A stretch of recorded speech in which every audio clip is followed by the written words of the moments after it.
Good morning, students. How are you? I hope you all are fine and staying home to keep yourself safe from COVID 19. As in the previous module, in this chapter, Lifelines of the National Economy, we discussed about the railways. Ahead to that topic, here in this module, we are going to discuss about the pipeline and the waterways. So let us begin, students. Pipelines. Pipelines, you know that these are just uh, heavy pipes through which we can transport the gaseous and liquid materials to one place to another place. Pipelines transport network is a new arrival on the transportation map of India. In the past, these were used to transport water to cities and industries. So earlier this was mainly used for transporting the water, for supplying the water to the houses. Now these are used to transport for transporting crude oil, petroleum products and natural gas from oil and natural gas fields to refineries, fertilizer factories and big thermal power plants. Solids can also be transported through a pipeline when converted into slurry. Slurry is that mixture of solid and liquid base, that may be water.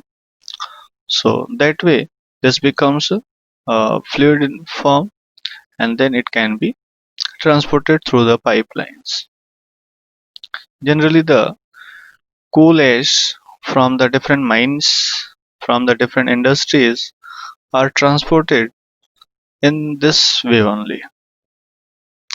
The far inland locations of refineries like Barauni, Mathura, Panipat and gas-based fertilizer plants could be thought of only because of pipelines.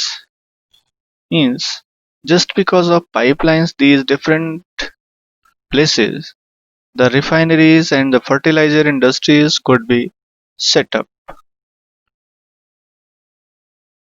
Initial cost of laying pipeline is high, but subsequent running costs are minimal.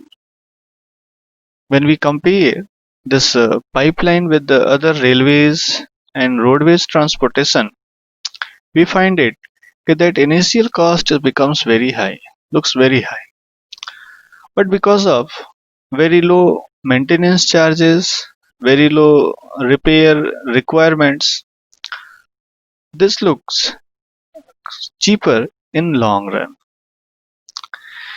It rules out transshipment losses or delays. Means whatever the loading and unloading time is wasted for the other means of transportation like railways and roadways, that problem is sorted out or resolved here, because here loading unloading is not required, just the place of destination wherever we want to send the resources which are in liquid and gaseous form easily can be sent through the pipelines as per the requirement. There are three important networks of pipelines transportation in the country. What are they? So from oil field in Upper Assam to Kanpur, Uttar Pradesh via Guwahati, Barauni and Allahabad. So if you see in this Assam to Kanpur, Assam is in this region and it is reaching up to the Kanpur region like this. Not directly,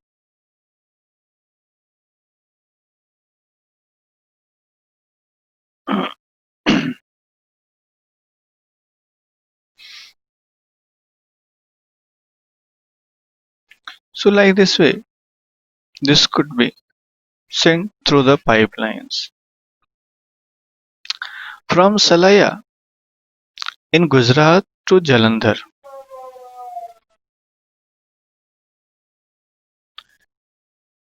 in Punjab via Viragam, Viramgam, Mathura, Delhi, Sonipat. So from Salaya in Gujarat. So Salaya in Gujarat in this area. So from this place, the pipeline is passing through this way.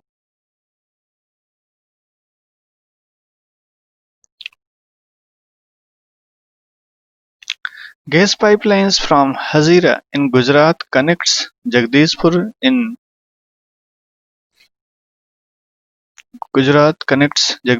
Uttar Pradesh via Vijaypur in Madhya Pradesh.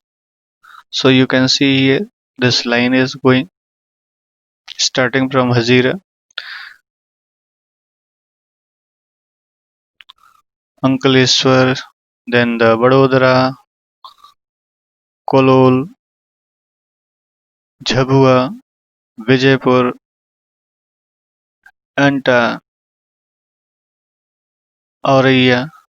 So these places that is reaching.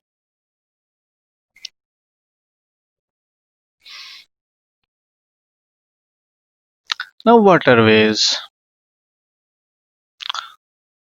Since the ancient period, India was one of the country, seafaring countries.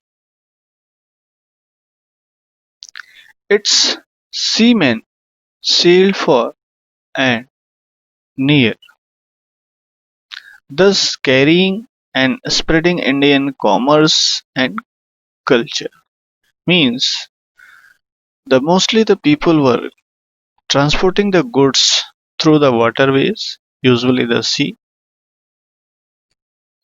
Waterways are cheapest means of transport.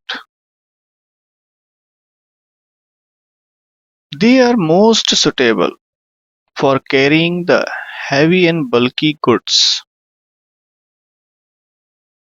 It is a fuel efficient and environment friendly mode of transport, as the fuel is required lesser than other means of transportation, so that way it look environment friendly mode of transport.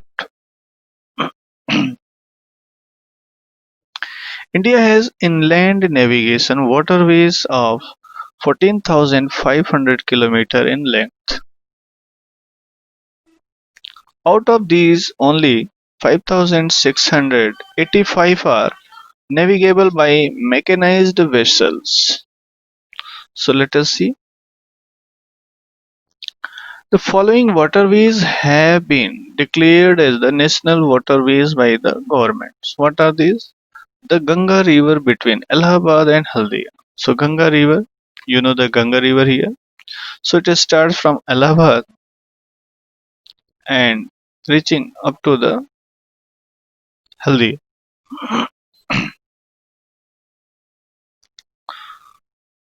So this is given the waterways number 1. Next, Brahmaputra River between Sadia and Dhubri. So here you can see from this Assam region, Sadia, to this Dhubri in Assam only. This is an inland water on the Brahmaputra River. The West Coast Canal in Kerala,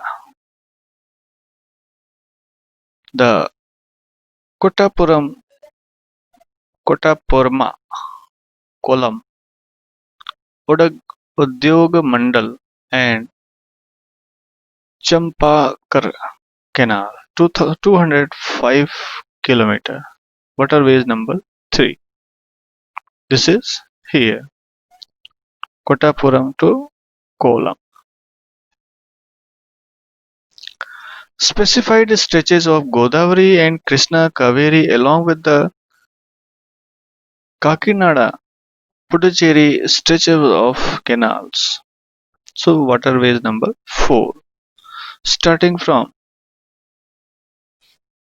Godavari River this way, and from this Kakinada Canal, this is reaching to the Buckingham, then Puducherry.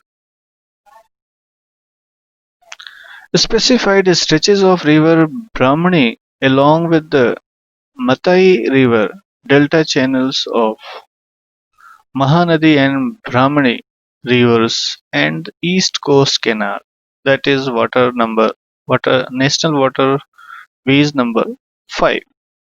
So here you can see this is given from Sundarbans to this region.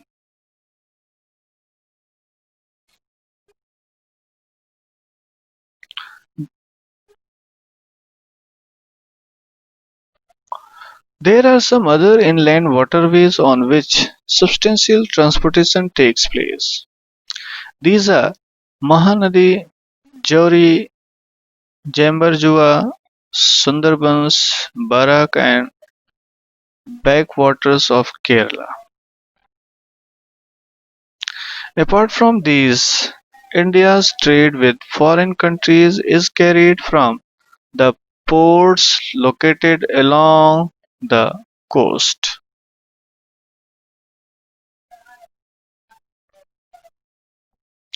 95% of countries' trade volume, that is 68% in terms of value, is moved by sea. So you can understand the importance of waterways for the trade and business activities. Major seaports. With a long coastline of 7,516.6 km, India is dotted with 12 major and 200 notified non-major, minor and intermediate ports. These major ports handle 95% of the India's foreign trade. Kandla in Kutch was the first port developed soon after the independence to ease the volume of trade on Mumbai port in the wake of loss of the Karachi port to Pakistan after the partition. Kandla, also known as the Deen Dayal port, is a tidal port. Tidal port, you know, that tidal port is which is taking a support from the tides, because these tidal ports are having the shallow water in the region, and the ships are able to reach to the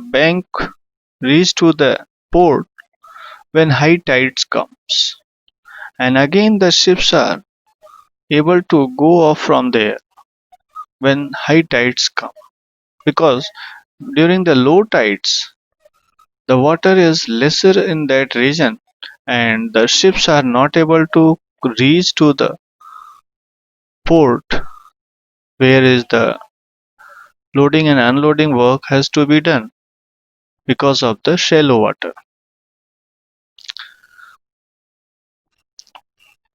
It caters to convenient handling of export and import of highly productive granaries. Industrial belt stretching across the state of Jammu and Kashmir, Himachal Pradesh, Punjab, Haryana, Rajasthan and Gujarat.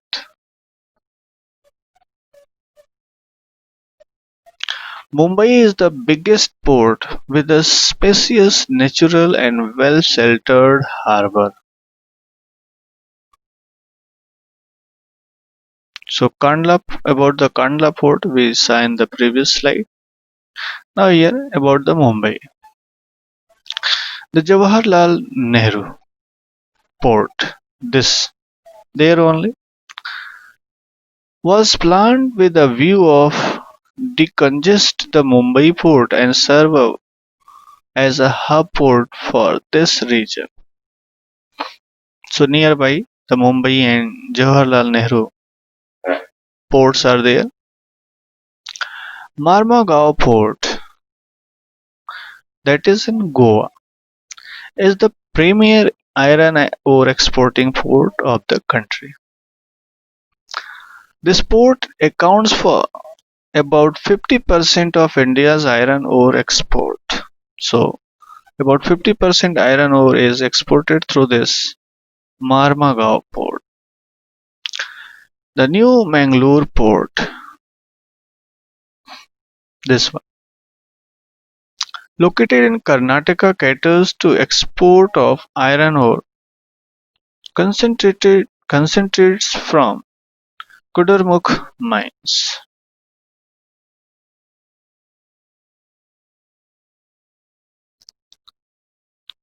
Kochi is the extreme southwestern port, located at the entrance of lagoon with a natural harbour. Entrance of lagoon, you know that there is a lagoon which is having a kind of feature where the lake is, this is a lake kind of a structure, lake kind of feature where water is received during the high tides, and during the high tide the sea water is entering to the region, and because of which that is having the mixture of sea and fresh water.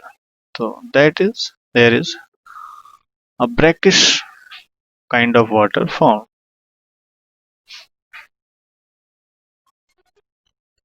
Moving along the east coast, you would see the extreme southeastern port of Tuticorin in Tamil Nadu. This port has a natural harbour and rich hinterland. Hinterland is the inland area. So large inland area is available in this region. Thus it has flourishing trade handling of large variety of cargoes to even our neighboring countries like Sri Lanka, Maldives, etc., and the coastal region of India. Chennai is one of the oldest artificial port of the country.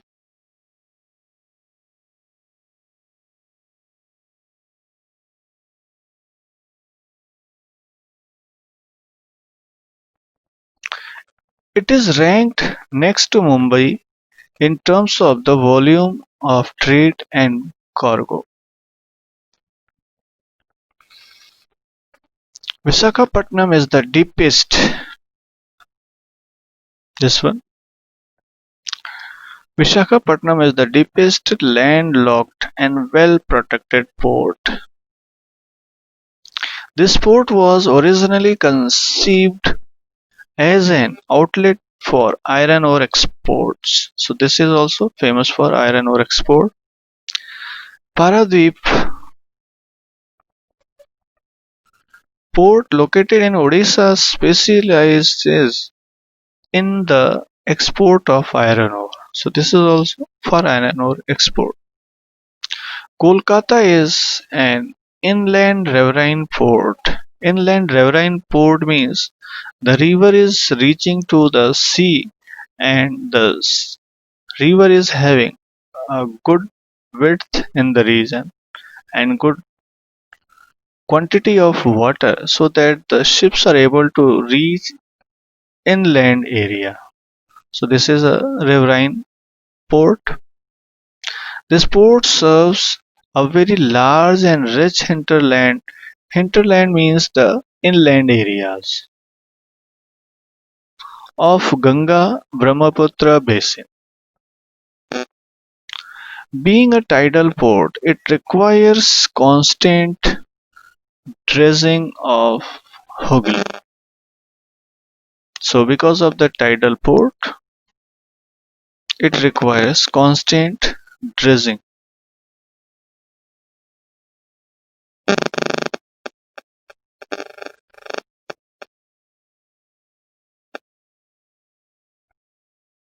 Means time to time taking out the different materials from that area.